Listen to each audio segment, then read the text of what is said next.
She carried secrets beneath that umbrella, secrets someone killed to keep. Welcome to the Whimsy Casebook. I am your host, Morgan Finch. I'm always curious, where are you watching from today? Drop a comment. Hearing from you all makes this journey even more special. Let's dive in. It was 4:30, and the rain had not stopped since morning.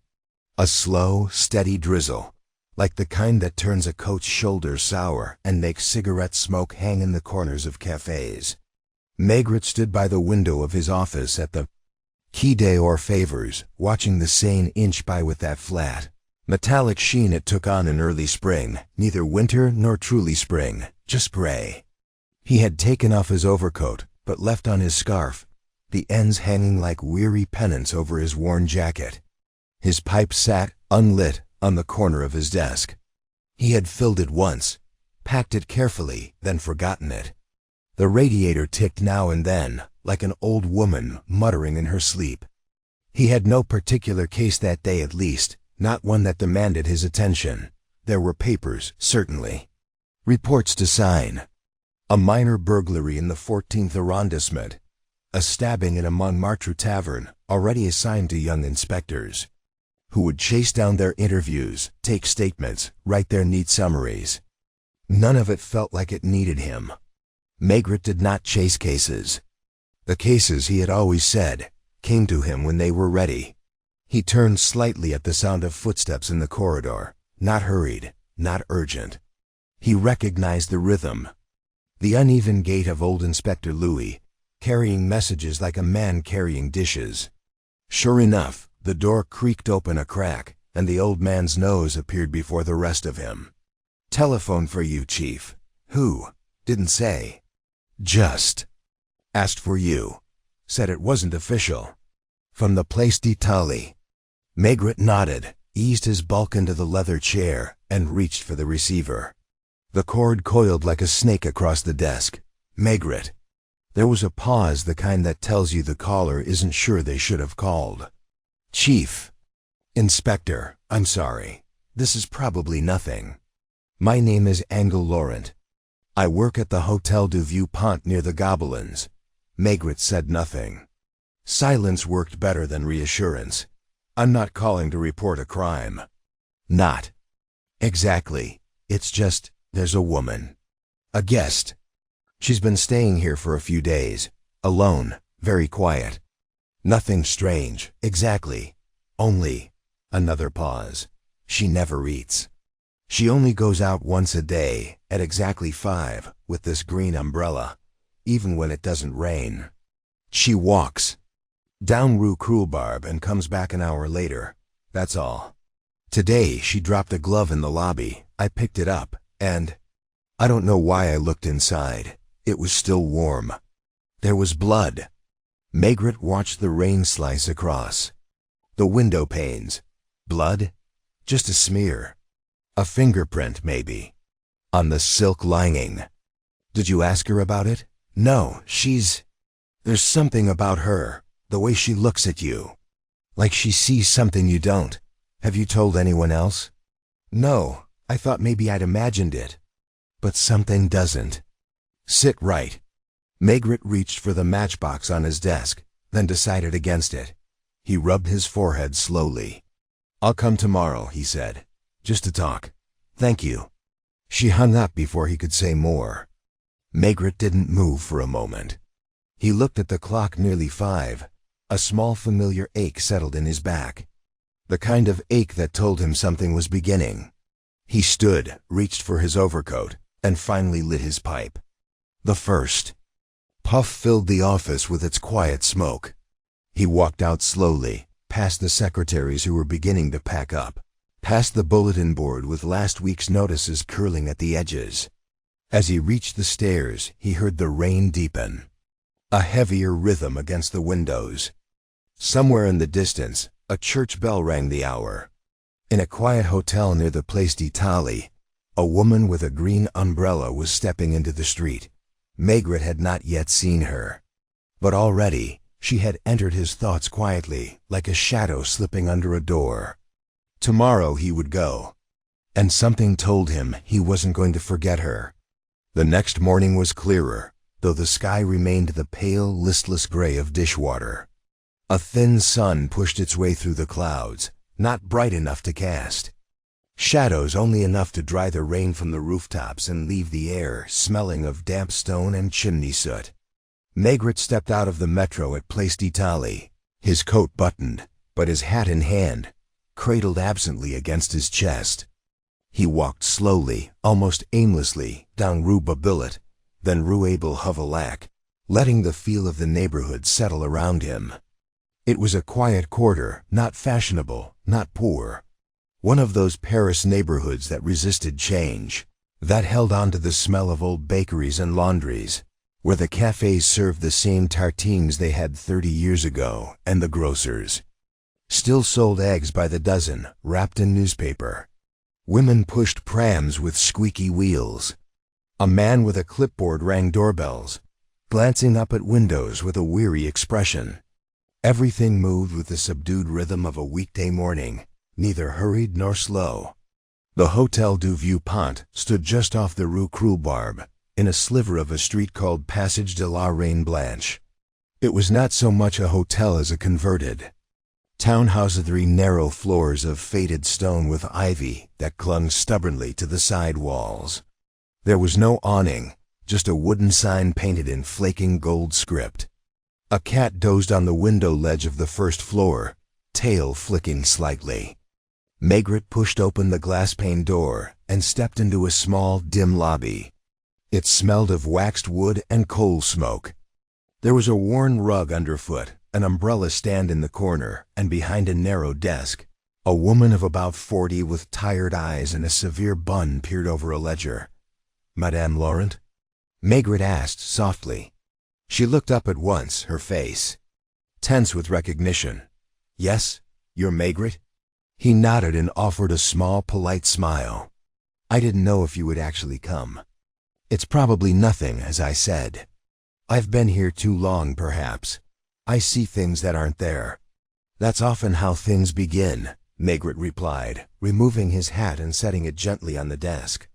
She led him through a short hallway, into a back room that served as a parlor for guests, though it looked as if no guest had sat there in some time.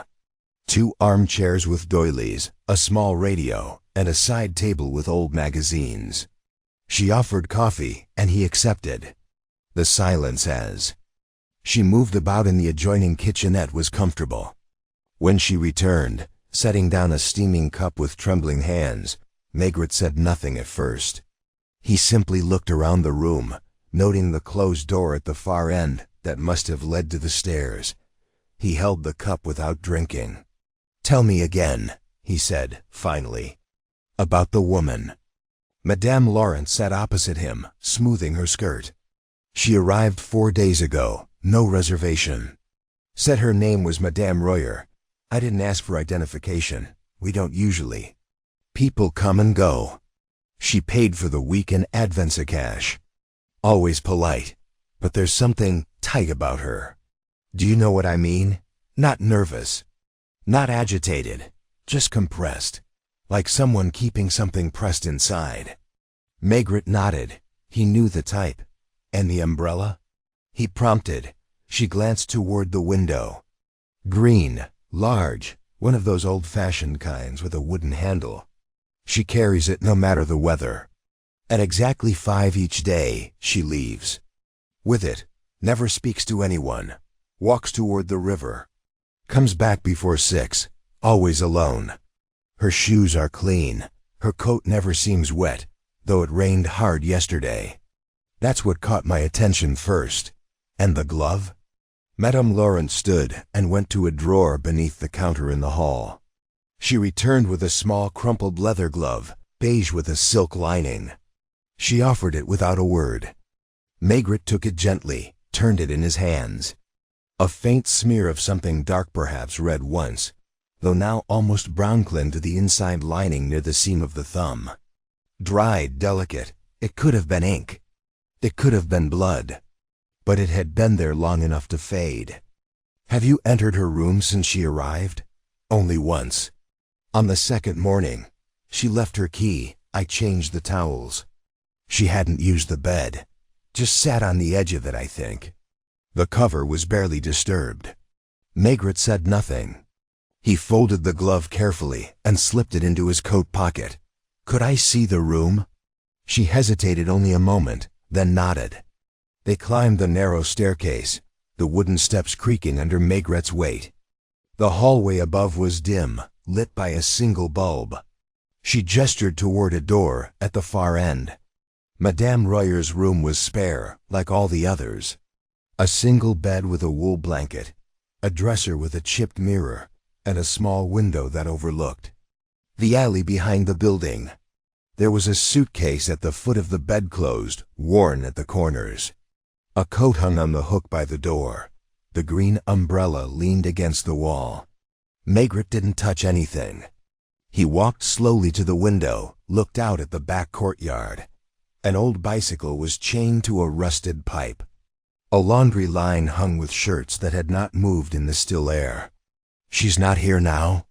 No, she left around 8 this morning. Said she would return in the afternoon. Did she say where she was going? She never does. They stood in silence. The room, despite its tidiness, felt unsettled. Not chaotic, just wrong somehow. Maigret had felt it before. Rooms that were too careful, too precise. As if someone had rehearsed their normalcy. He walked to the dresser, looked at the top. A comb, a bottle of lavender water, a folded handkerchief. No photographs, no letters, no clutter. Did she receive any visitors? No, not once. Mail? Nothing.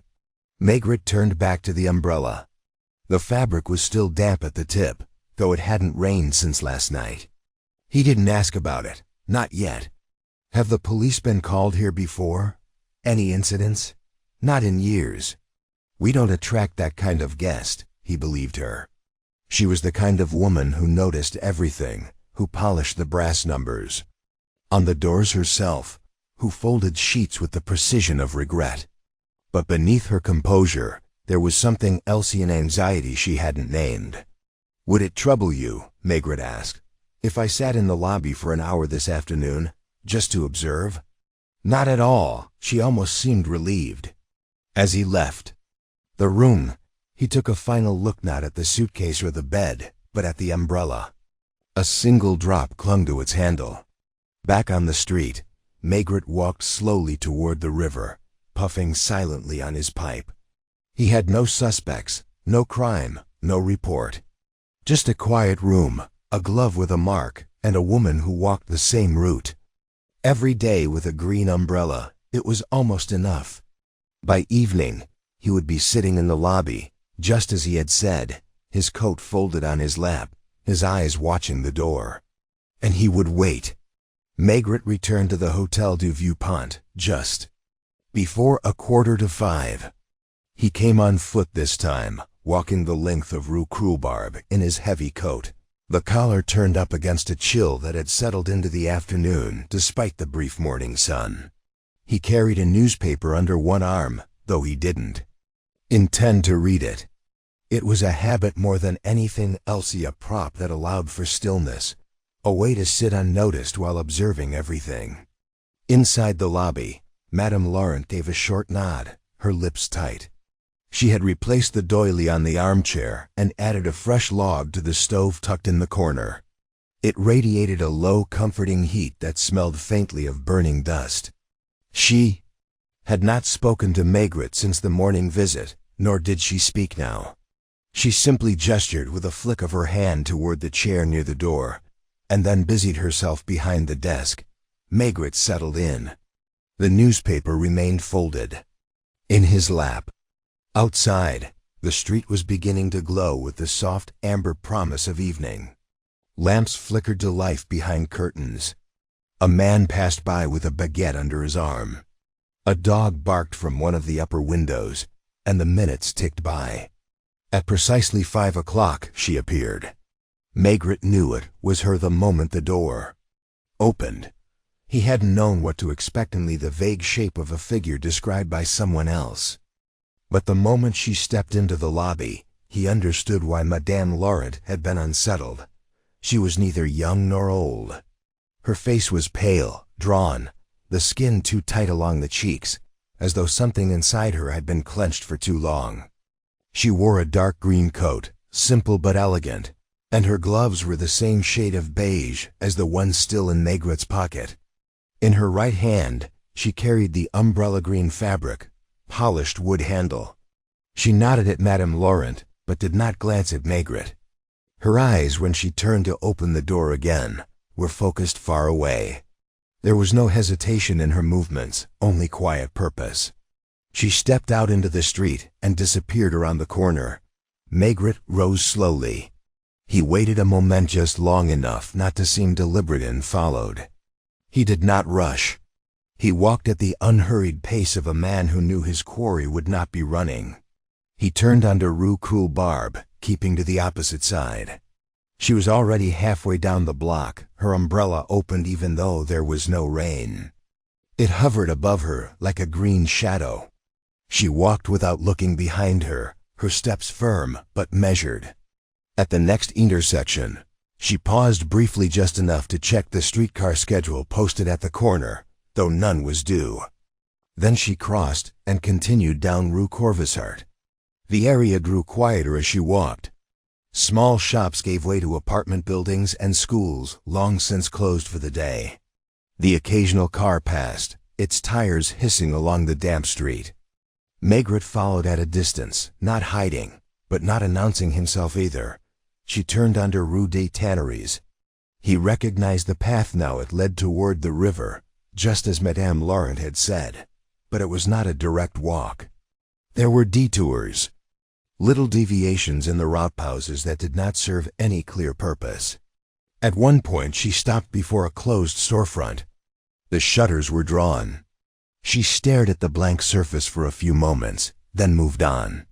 Another 5 minutes passed before she reached the footbridge that arched gently over the Biavre, the narrow, nearly forgotten stream that still trickled its way under the city.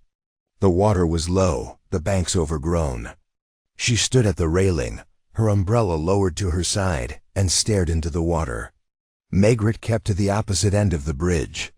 He lit his pipe, shielding the flame from the breeze, and watched the thin wisp of smoke curl into the air. After 5 minutes, she turned and walked back the way she had come. He let her pass him, keeping his back to the railing as she approached. Her shoes made no sound against the cobblestones. When she passed within a meter of him, he caught the faintest scent lavender, barely there. She did not look at him. He followed her again, just as quietly back through the same streets. Her steps were identical, each turn made with the same precision. It was as though she had rehearsed the route, memorized it to the second. At 10 minutes to 6, she entered the hotel once more. Maigret waited 2 more minutes, then followed her in. By the time he returned to the lobby, she had already disappeared up the stairs. Madame Laurent looked up from her knitting. Her fingers stilled. "You saw?" "Yes." He took his seat again. Outside, the light was fading.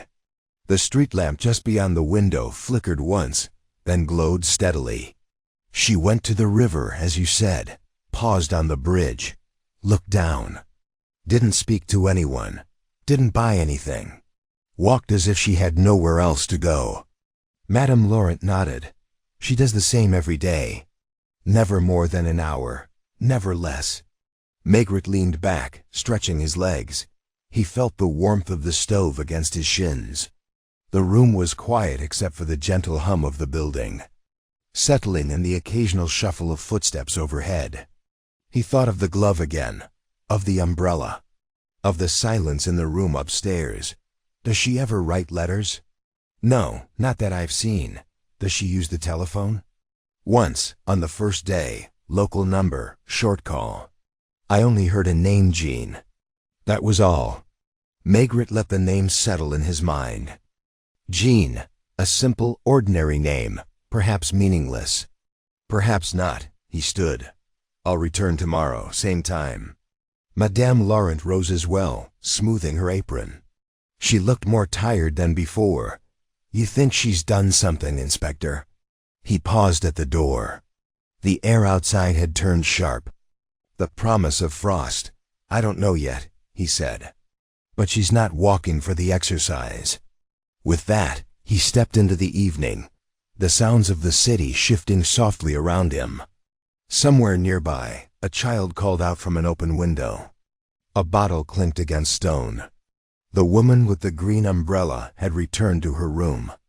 And Maigret, his pipe now cold in his coat pocket, began to feel the shape of something taking form, that a crime, not yet, but a disturbance. A ripple in the still water of ordinary life.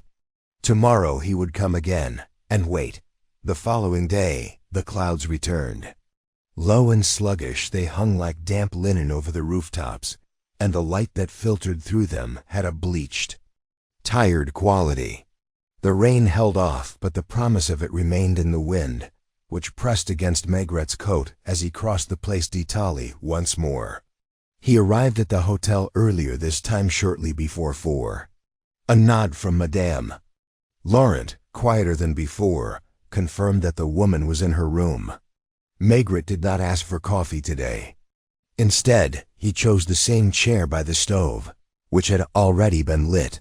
The warmth seeped into his knees as he removed his hat and folded it over one thigh. The umbrella, he'd noticed, had not left the room since yesterday's walk.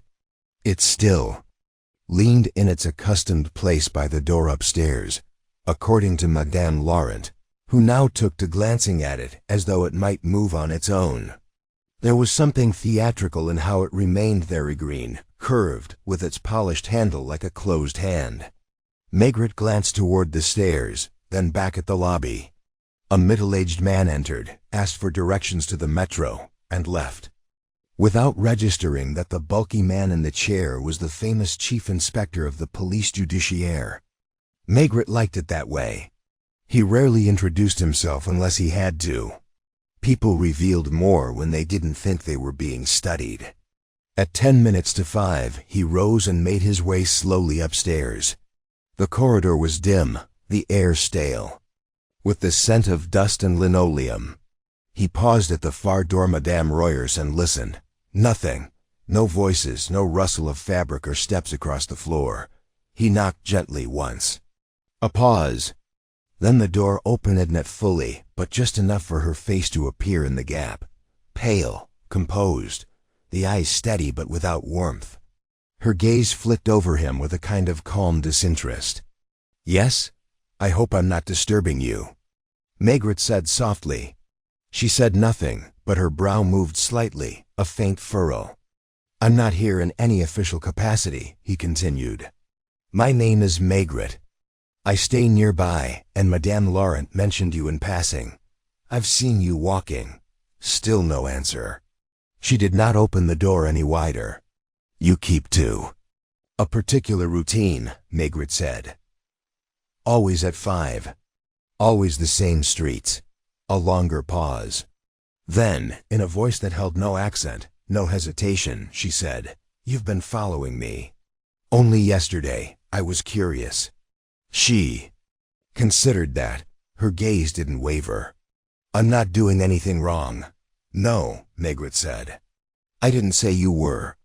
For the first time, a flicker of something passed through her eyes. Not fear, something closer to resignation. "Do you walk for exercise?" he asked. She looked down the hall, as though measuring the distance to the stairs, then said, "No. I walk to remember." "Remember what?" "That's not your business."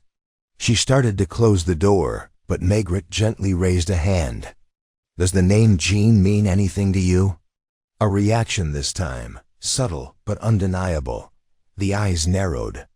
A slight twitch at the corner of her mouth. "You've been asking questions."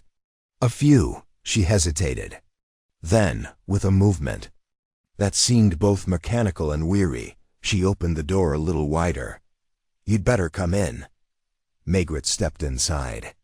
The room looked the same as before, neat, almost sterile in its precision. The bed was made, the dresser bare save for a hairbrush and a small square mirror turned slightly away from the light. She gestured to the chair near the window and remained standing. The umbrella was indeed where Madame Laurent had said it would be.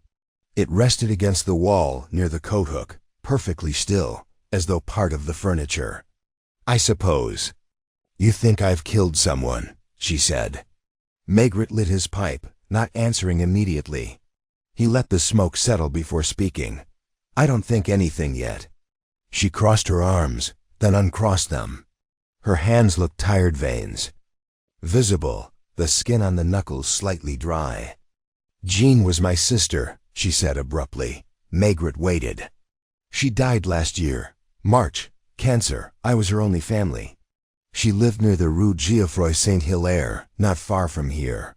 I used to visit her every day, sit by her bed. After she passed, I kept the routine." She looked at him then, not pleading, just matter-of-fact.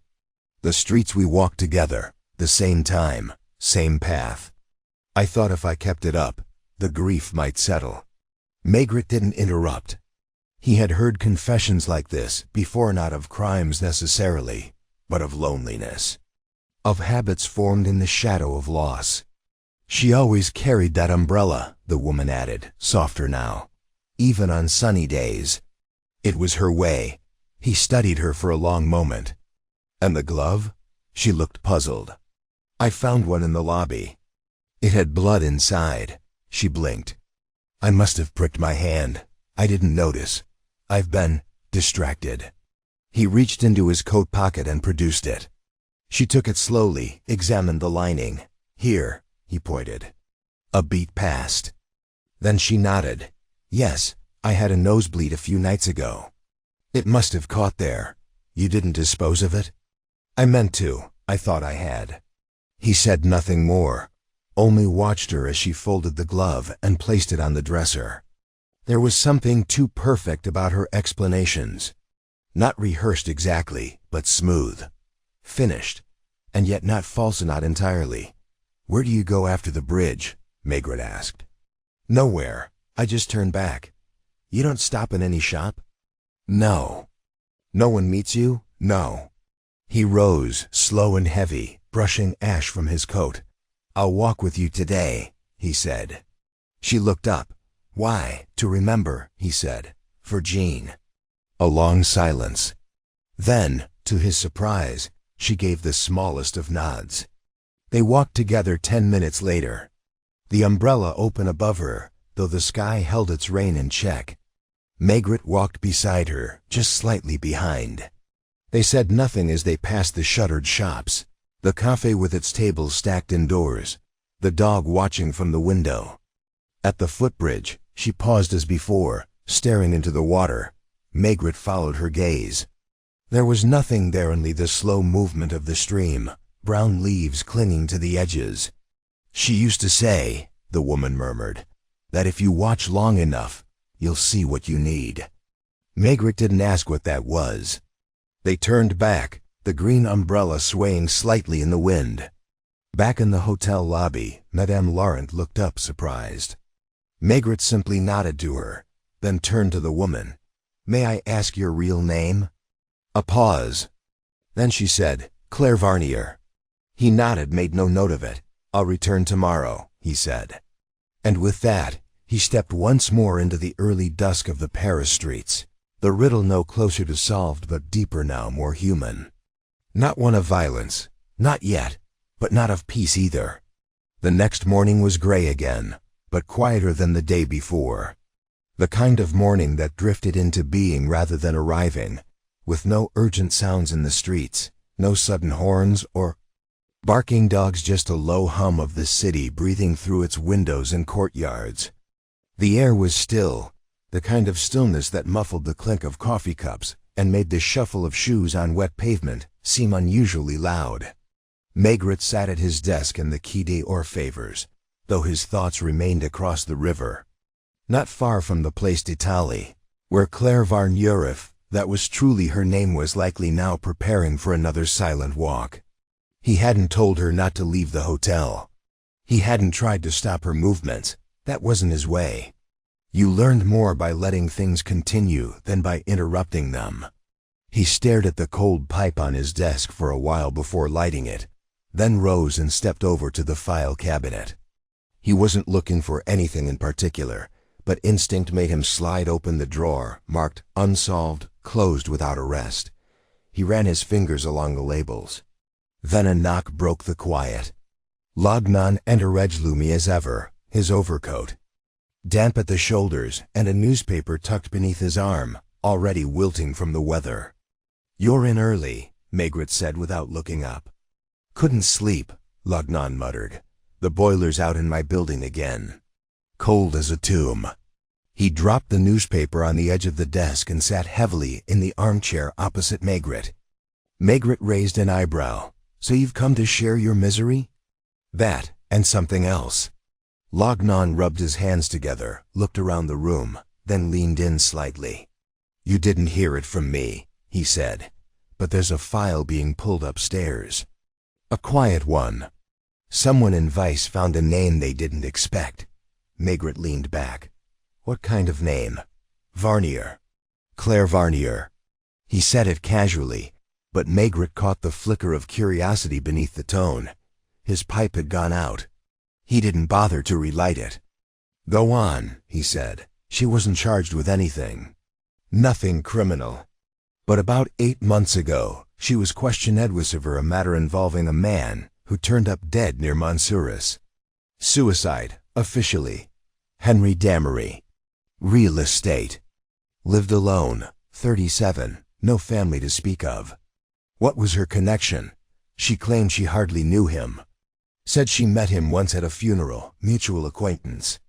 But neighbors said she visited his apartment several times in the weeks before he died.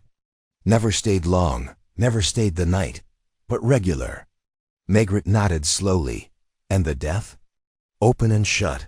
According to the medical report, sleeping pills. Neat handwriting on the note, no signs of forced entry, but—" Lognan paused, squinting at the wall as if it might yield something. The handwriting expert quietly, "Mind you, said the note was unusual, too clean, too practiced. Not ruled a forgery, but suspicious." Maigret's lips didn't move, but his fingers tapped the edge of the pipe in his hand. "And she disappeared a few weeks later?" he asked. Lognan nodded. "Left her job at a translation office. Didn't collect her final pay. Disconnected her number. Landlord said she paid off 3 months in advance and left no forwarding address. And now she turns up under a false name, walking the same path every day at 5 o'clock, Maigret murmured. He stood and moved to the window, staring out at the drizzling sky over the Seine. It was one thing to feel something wrong in a person's silence. Another to learn it might be tied to an actual death. It didn't change his method, but it changed his way. Though heavily he sat, how long he watched. Lognan remained seated, fidgeting. "I'm not saying she did it," he said, uncertain now, "but it smells odd, doesn't it?" Maigret didn't answer. He lit his pipe again, this time letting it catch properly. He blew a steady stream of smoke toward the ceiling and turned back toward Lognan. "Tell Vice to leave the file where it is. For now. You want it quiet? For now." Lognan stood, not quite pleased but not arguing either. He picked up his damp newspaper and grunted a farewell as he left the office. By the time Maigret reached the Hotel du Vieux Pont again, it was nearly 5. The rhythm of the day repeated itself with a kind of gentle insistence. Madame Laurent gave him a glance that was almost a question, but he didn't respond. He took his seat in the lobby and waited. At the stroke of the hour, Claire appeared. Same coat, same gloves, same umbrella. She did not look at him, but as she stepped past, she said, without turning her head, "Will you follow me again?" "Yes." "Then walk beside me. I dislike being trailed." And so they walked together. This time, she moved a little slower. Her pace adjusted itself, as if she had accepted something. Maigret said nothing for the first 5 minutes. The buildings passed in silence. The shops. The quiet facades of closed bakeries. A dog scratched at a gate, then lay down again. At Rue des Tanneries, near the same shuttered storefront from the previous day, she stopped again. This time, she looked at it a little longer. That was his office, she said. Maigret looked at the faded signage. There was nothing to indicate who had worked there, only an old nameplate too weathered to read. Henry Damery, she added, without being asked. Maigret waited. He liked quiet women. Or so he said. He liked that I didn't talk much. We met at a funeral, yes. But I went to his apartment too. He asked me to, often. Why did you stop seeing him? She didn't answer immediately. He was dying in a way no doctor could see. Sadness. Maybe despair, I don't know, but he drank, not wildly. Just steadily. Always something poured, even when he was alone. And the pills? She turned her face away. The street lamp buzzed above them. I didn't give them to him, if that's what you're asking, but I knew he had them. He kept them in a little tin box under the sink. I saw it once. Did you find him? No, I didn't go the day he died. I had been avoiding him, I thought. If I stopped coming, maybe he'd realize he had to stand up on his own. And did you write the note? She looked. At him then, not defiant, but calm. No, but I know why you'd ask. They resumed walking. At the bridge, she paused again. This was his spot too, she said. We came here twice. He liked the water. And now you come here alone. Yes. To remember? Her lips pressed together, to forgive. They turned back. When they reached the hotel, she hesitated before opening the door. I didn't kill him, Maigret. I never said you did. No, but you think it. He didn't answer. She stepped inside and disappeared upstairs. Maigret remained a moment longer, pipe between. His fingers listening to the soft creak of the stairs above. He didn't have enough yet. But something inside the pattern her walks, her silence, her repetitions was beginning to shift. The silence was no longer just mourning. It was maintenance. Something kept at bay by routine. Something not quite past. Tomorrow he would return again. And the silence would be thinner still. It was Sunday, and the streets were quieter still.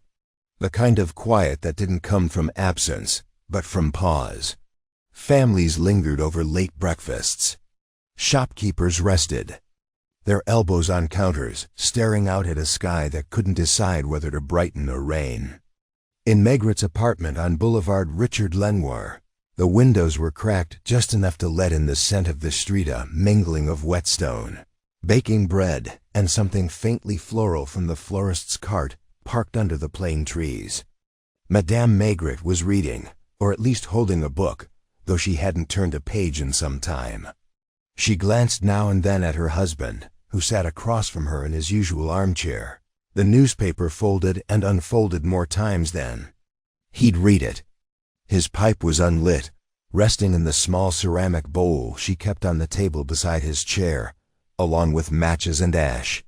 He had been quiet since returning from the hotel the night before, more quiet than usual.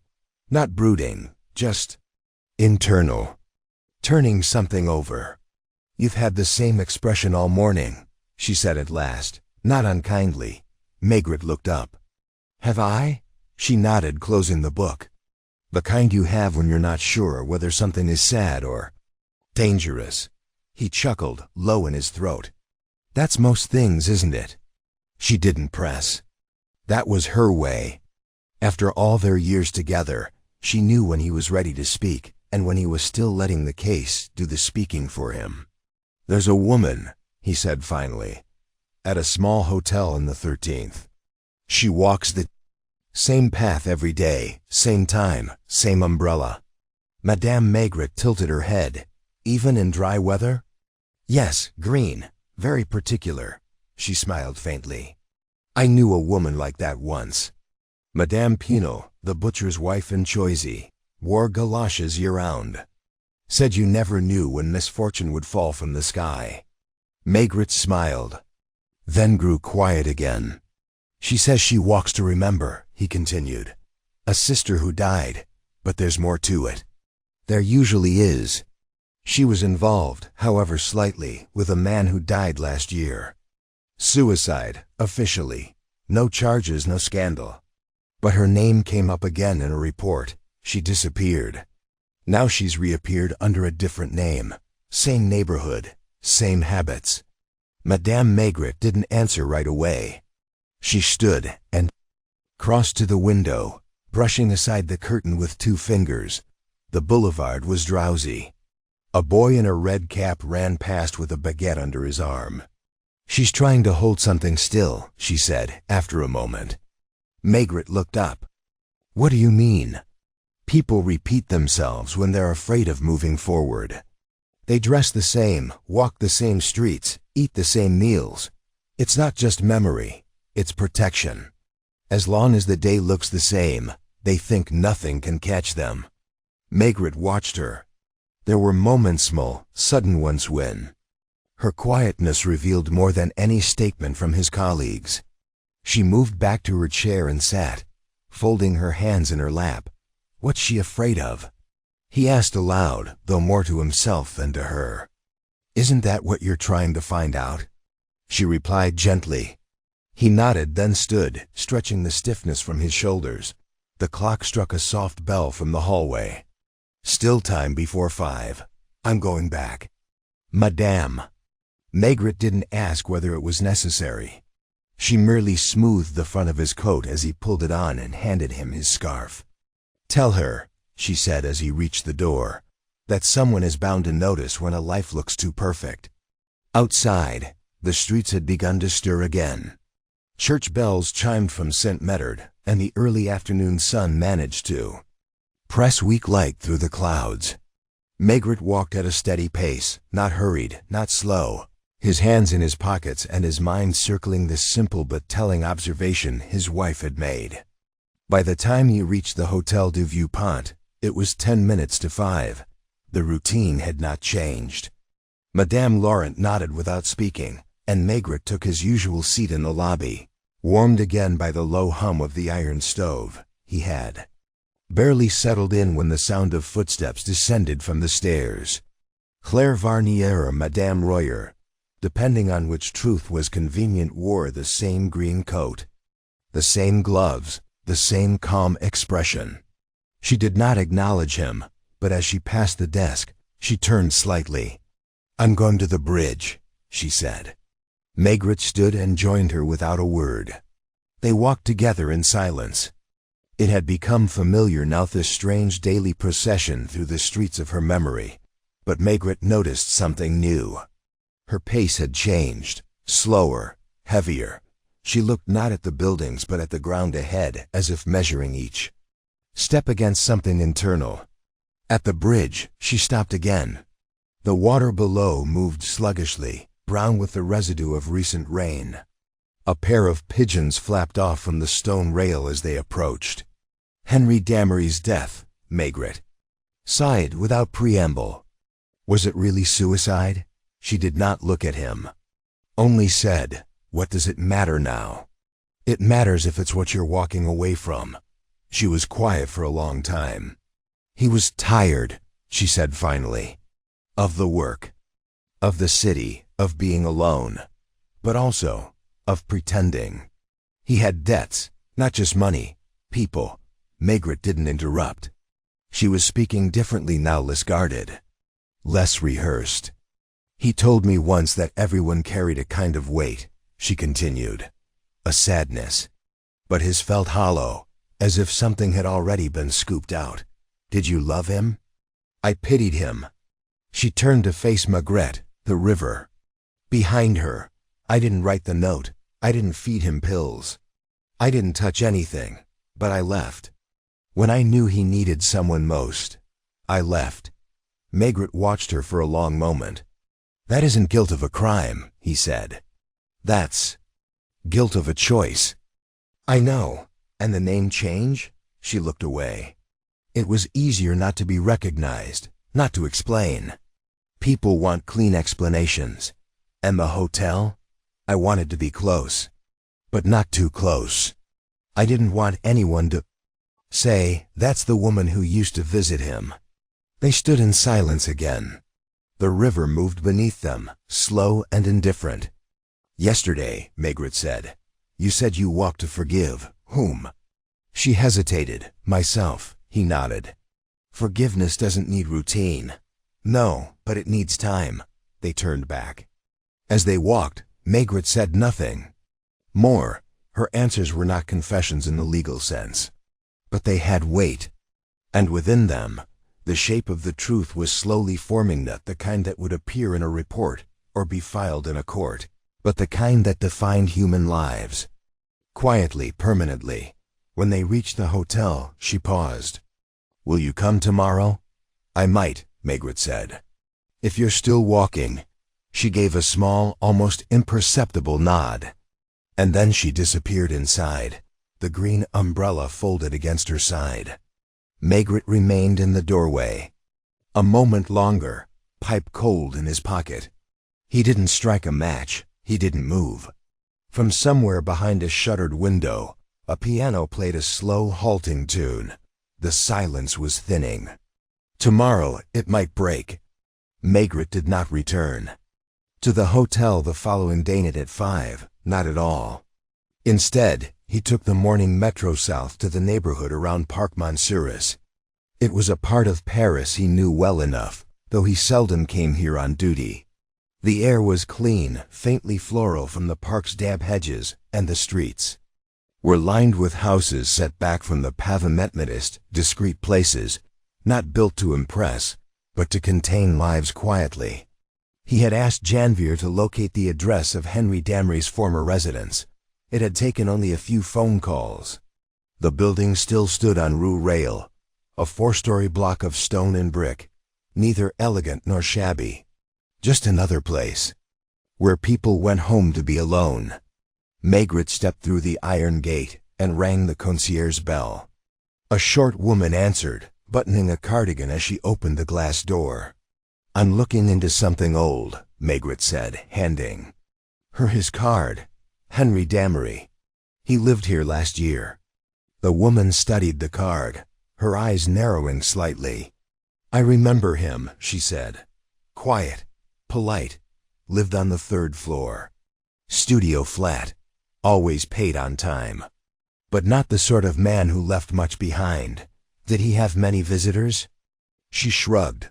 1 or 2, a woman sometimes, brown hair. Never stayed long. I don't think she was family. He didn't have any, as far as I know. Did you ever speak to her? No, she nodded once or twice, that's all. Did anyone from the police come by afterward? They came. Asked a few questions, took some papers, nothing dramatic. Maigret thanked her and took the narrow lift up to the 3rd floor. The apartment was now empty again, according to the concierge. The door bore a fresh coat of paint, and the keyhole had been changed. But something of the man who had lived there still clung to the hallway's faint, hard-to-name air of resignation. He stood for a moment, saying nothing, touching nothing, and then turned to leave. Back on the ground floor, he lingered outside the gate and watched the street for a while. Old trees lined the curb. A cyclist passed. A woman in a wool coat walked. A small dog that looked too sleepy to care where it was going. All of it was unremarkable. And yet, there was a feeling Maigret couldn't shake, that what had happened inside that flat wasn't just a suicide, but an escape, or an erasure. He stopped by a small cafe on the corner and ordered a beer, sitting at a table by the window with his coat still on. It was a habit from years drinking in unfamiliar places to feel the atmosphere of a neighborhood settle into him. The waiter, young and disinterested, brought the beer without comment. Maigret sipped slowly, watching condensation beat on the glass. What was it that continued to gnaw at him? Not a lack of evidence, there would be none, not a legal hole. But something quieter, something in the repetition of Claire Varnier's routine. Her silence wasn't absence, it was strategy, and perhaps even shame. By late afternoon, he returned to the Quai des Orfèvres. The office was half empty, desks unoccupied. The hum of typewriters came in bursts from down the corridor. A delivery clerk wheeled past with a cart of dossiers, none of which would matter in a week's time. In his own office, he found a single slip of paper left on his desk. Janvier's handwriting. Caller this morning, woman, Hotel du Vieux-Pont, said only, he followed me. Hung up. Maigret read the message twice. Then a third time, he reached for his coat again. Outside, the sky had darkened earlier than expected. The clouds had thickened into a ceiling of stone, pressing down over the city. He took a cab. This time more from intuition than urgency. The streets were slick and slow, traffic hesitating at every corner. At the hotel, Madame Laurent was behind the desk, folding a sheet of stationery with hands more tense than usual. She didn't go out today, she said before Maigret could ask. She stayed in her room? She came down at 5, just like always, but she didn't leave. She stood in the doorway, looked up and down the street, then came back inside. Went straight upstairs. Maigret nodded. Did she say anything? Only, he followed me yesterday. He went up at once. The corridor was dim as ever, the same flickering bulb. The same quiet that felt thicker now, less peaceful. He knocked, no answer. Again, gently. Then the sound of the lock. Turning, Claire stood in the doorway. The umbrella leaned in its usual place, untouched. She looked at him for a long moment before stepping aside. I thought you wouldn't come today. I visited Damery's building instead. Her mouth twitched, still chasing ghosts. I spoke to the concierge. She remembered you. Sighed you never spoke. Claire didn't answer. She moved to the window and stood with her back to him. It's strange, isn't it? She said quietly. How we can be part of someone's life and still be invisible to others. Maigret stepped further into the room. What did you mean when you said someone followed you? I saw a man yesterday. Not you, another. He watched me from across the bridge. He was there again when I turned back. Standing still, not hiding. But he wasn't just a passerby. Maigret watched her. Describe him. Tall, thin, a scar under the chin. He had the look of someone used to not being seen. Maigret frowned. The description rang no bell. And yet, it felt familiar something. From another file, another year. You think he's following you? Claire turned from the window, her face calm again. Maybe not me, maybe him. Damery, he owed people. He spoke of it once, not money, necessarily, but something darker. A favor that went wrong. He said there were men who didn't forgive mistakes. You never told the police. This, would they have believed me? Maigret didn't answer. She walked to the dresser and picked up the glove of the same one Maigret had returned to her days ago. I found this in my coat pocket again last night, after I was sure I'd put it away. Maigret's eyes narrowed. Are you certain? Yes. She placed it down slowly. Maigret crossed to the umbrella. He ran his hand lightly along the curve of the handle. It was dry, dustless. You think someone came into the room? I think they wanted me to know they had been here. He said nothing for a long while. Outside, rain finally began to fall soft, even patter on the window panes. Maigret. Move to the door. I'll be downstairs, he said. If anything changes, she didn't thank him. But she didn't stop him either. Down in the lobby, Madame Laurent had lit a second lamp. Its yellow glow filled the corners of the room with a warmth that could not quite chase away the unease. Maigret took his seat again by the stove. There was more to this now. The past was no longer sleeping. Someone else knew about the woman with the green umbrella, and someone else was watching. The next morning, Maigret rose earlier than usual. Rain had continued through the night, light and relentless, and the streets glistened under a heavy sky that looked as though it hadn't slept. Drops clung to the balcony railings and gathered in the shallow bowls of café tables left outside, forgotten in the dark. He had breakfast with Madame Maigret, coffee, buttered bread, and soft-boiled eggs, but he barely touched his plate. She watched him, her hands steady over her knitting. Did she tell you more? She asked. She told me someone is watching her. Someone else. She's afraid. Yes, but not in the usual way, not of punishment. It's more like she's bracing herself for something to catch up with her. Madame Maigret didn't reply. After all these years, she understood there were types of fear that didn't cry out or run. Some wore a green coat and took walks at 5 o'clock. By mid-morning, Maigret was back at the Quai d'Orfèvres, and by noon, he had assembled a small, filion thin folder with the name Henry Damery and a short list of known associates. Most were mundane, former colleagues, an ex-girlfriend from years ago, a business partner who'd moved to Belgium. Nothing alarming, but one name stood out, Roland Maigret. Convicted in 1938 for aggravated fraud, later involved on property. Rackets during the occupation. 2 arrests in the last decade, no convictions. A shadow figure, always present in the margins of larger cases, always managing to slide through the cracks. More importantly, he matched Claire's description. Tall, lean, a scar running from the chin toward the left knife wound from a tavern fight in Marseille, long forgotten by most. Maigret requested a recent photograph from the archives and had Janvier run checks on recent sightings. Nothing conclusive.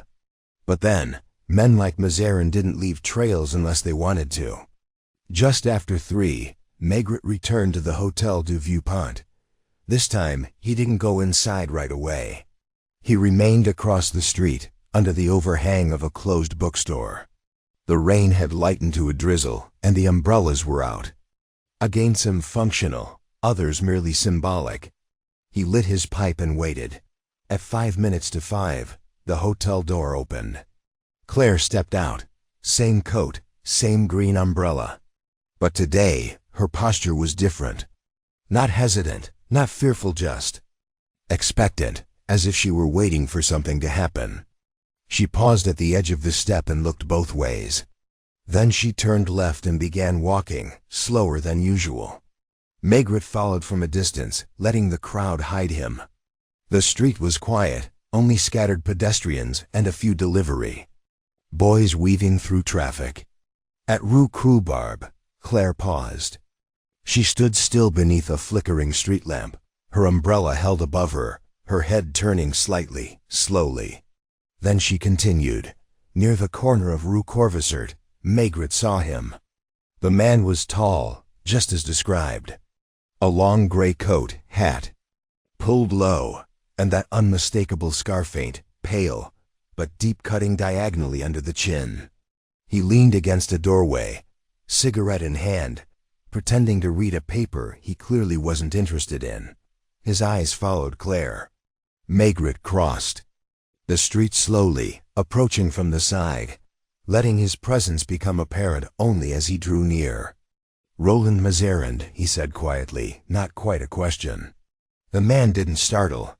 He turned his head, exhaled smoke, and gave a slow smile that didn't reach his eyes. You've got the wrong man, Inspector. I rarely do. Then, you're wasting your time. Maigret gestured toward the woman disappearing down the street. She knows you.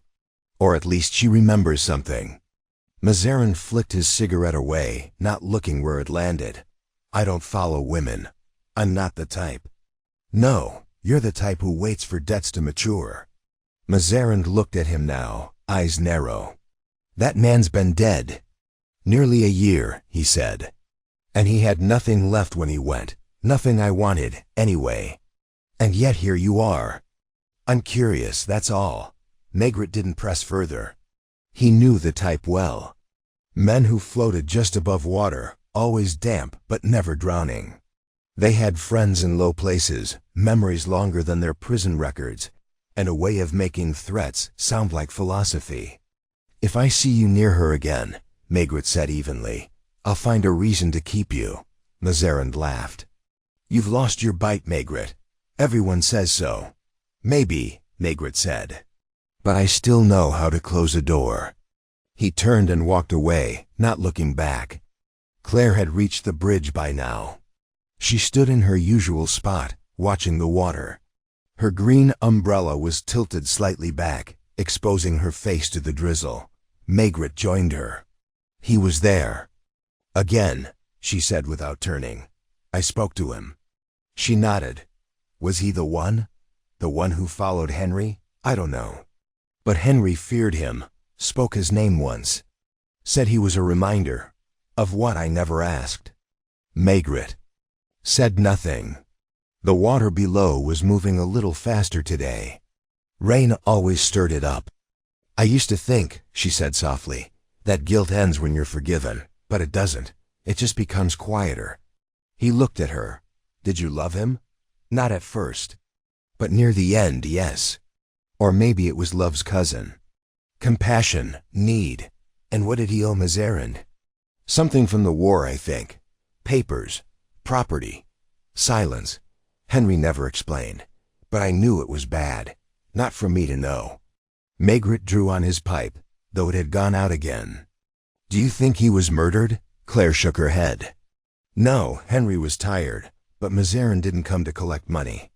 He came to watch it happen. They stood in silence. Then, as if sensing something complete in the air, Claire turned and began walking back. Maigret followed. At the hotel, she paused at the door. You said once I was trying to forgive myself, she said. But I think I was also waiting. For what?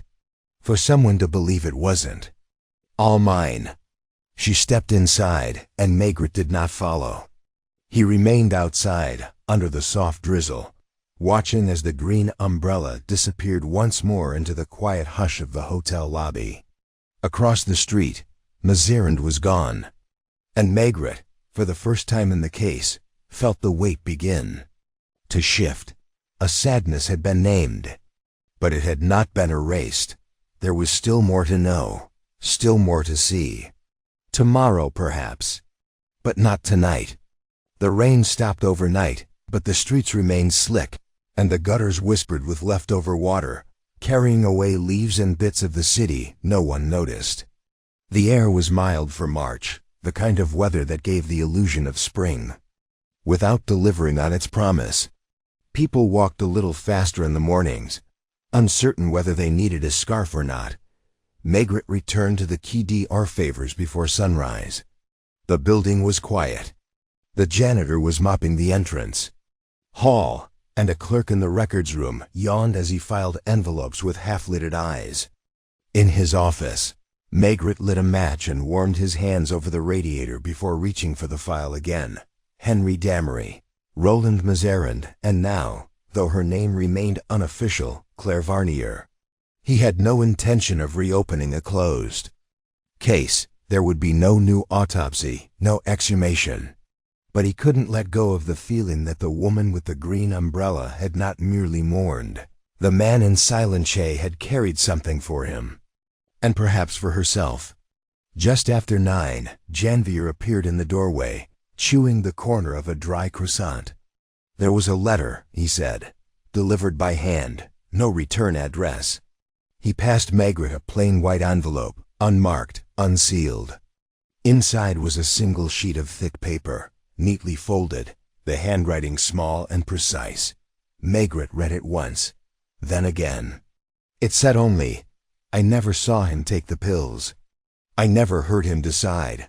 I left him with a glass of water. He said, thank you. That was the last thing he said. I didn't look back. There was no signature, no date, no address. Maigret looked up. Who brought it? Janvier shrugged. Left with the desk sergeant. Said it was for you. Woman. No description. Was she alone? He thought so. Didn't recall seeing anyone else nearby. Maigret tapped the folded note against the desk. She wanted it said but not heard. What will you do with it? Nothing official, Maigret said. But it tells me something. Janvier left with a shrug, and Maigret sat for some time, the letter open beside his pipe.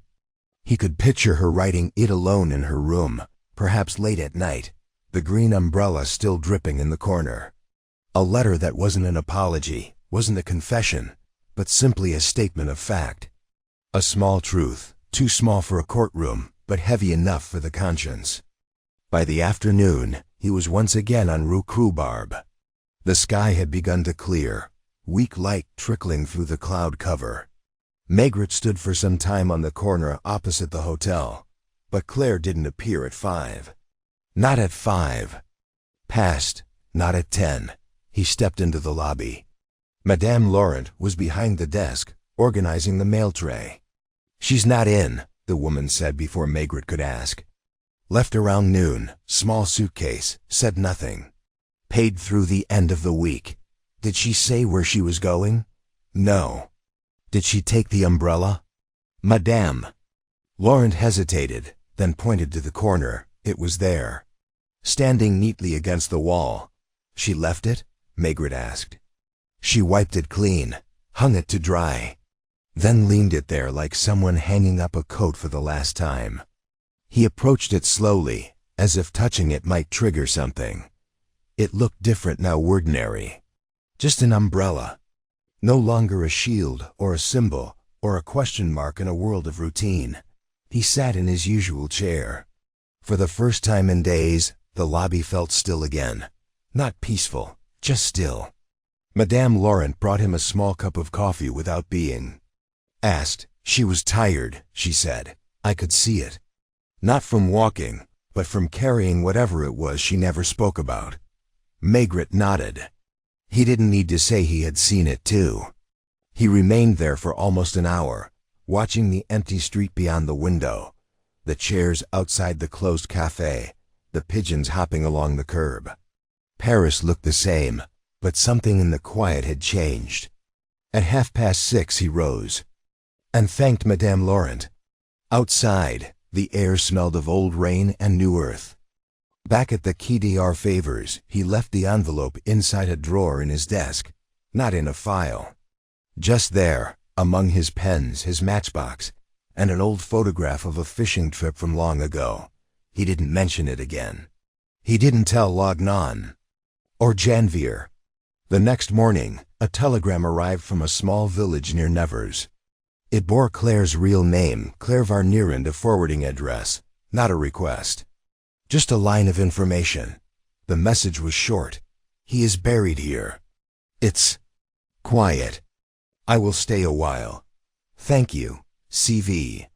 Maigret read it slowly, folded it once, then twice, and slid it into the same drawer. In the weeks that followed, he never saw her again. But once, walking along the Seine in the late evening, he saw a green umbrella resting in a shop window, different, of course not hers. But for a moment, it made him pause. He thought of Claire standing by the bridge, of the careful steps along Rue Corvisart, of the routine not meant to deceive, but to soothe. And he thought of the difference between guilt and responsibility. Some truths arrive too late for justice. Others arrive just in time for understanding. That night, he sat with Madame Maigret in the quiet of their kitchen. They said little. The radio played softly, and the pipe smoke curled against the ceiling like a thought rising slowly toward sleep. He never filed a report, but he remembered. And in the end, that was enough. A week passed. Paris drifted back into its familiar rhythm. The kind that made you wonder if anything ever truly happened at all, or whether everything in the city merely settled itself back into routine like sediment at the bottom of a glass. Spring crept in, hesitantly. The days were longer now, but the light remained pale, as if still testing its welcome. Maigret spent his time at the office, not rushing. He reviewed 2 burglaries in the 15th arrondissement, signed off on a delayed report from Lognan with only minor corrections, and sat through a meeting on departmental restructuring without speaking once. He spent more time than usual at the window, watching the river beyond the rooftops, moving slow and constant, like a thought he couldn't finish.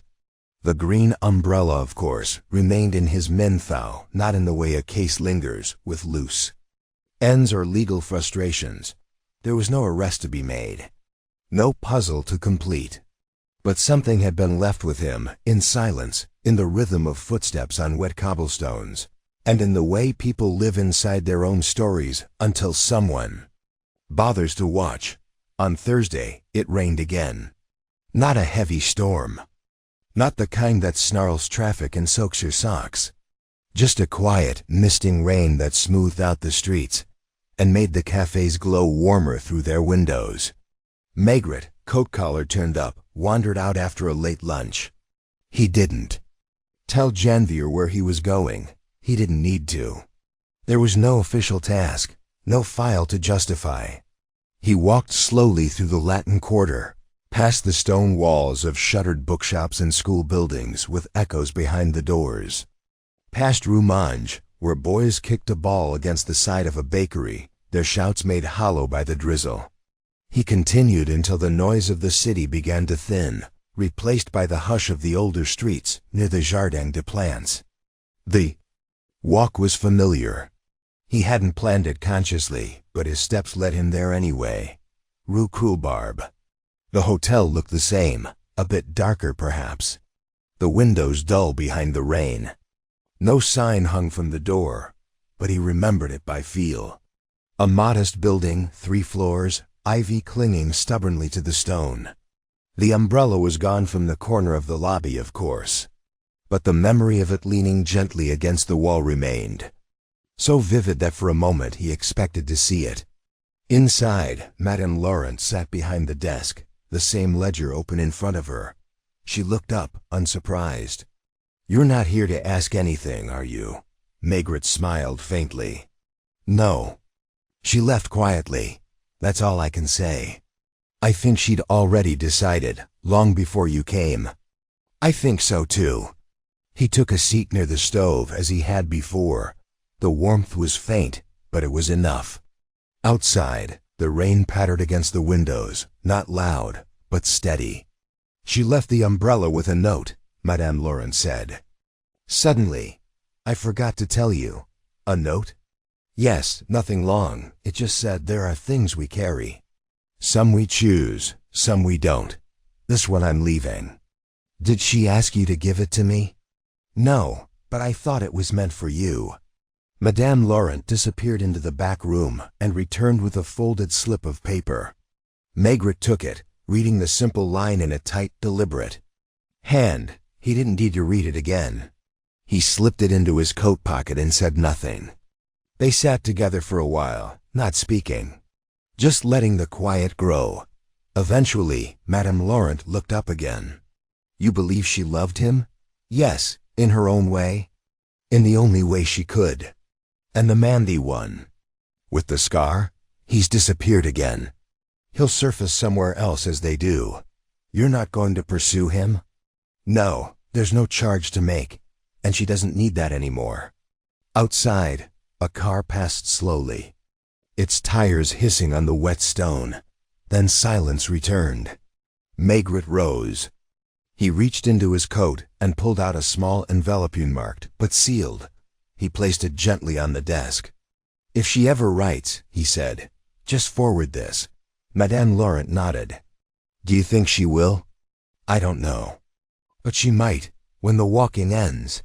He gave her a small nod and turned toward the door. The rain met him like an old friend, soft and persistent. He didn't raise his collar this time. He walked back the same route Claire used to take, past the café with its chipped green awning, past the shuttered storefront where she had once paused, down Rue Corvisart where the buildings leaned in like tired listeners. At the bridge, he stopped. The river was swollen now, full from the week's rain. It moved more quickly, its surface broken by small whirlpools and the occasional drift of leaves. He stood at the railing, hands in his pockets, pipe unlit, and looked down into the water. No one else was there. But it wasn't empty. The silence held something. Not absence, presence. He stayed there for a long time. Then he walked home. That evening, he sat in the kitchen with Madame Maigret, listening to the soft scrape of the knife as she sliced pears for dessert. He told her nothing more of the case. There was nothing to explain. She would understand, as she always had. When she asked how the weather had been, he smiled. "Rain," he said, again. She poured 2 cups of coffee. and they sat together in the quiet, while the water moved beyond the walls of the city, carrying away what it could and what it couldn't. The umbrella was gone. But he remembered her walking,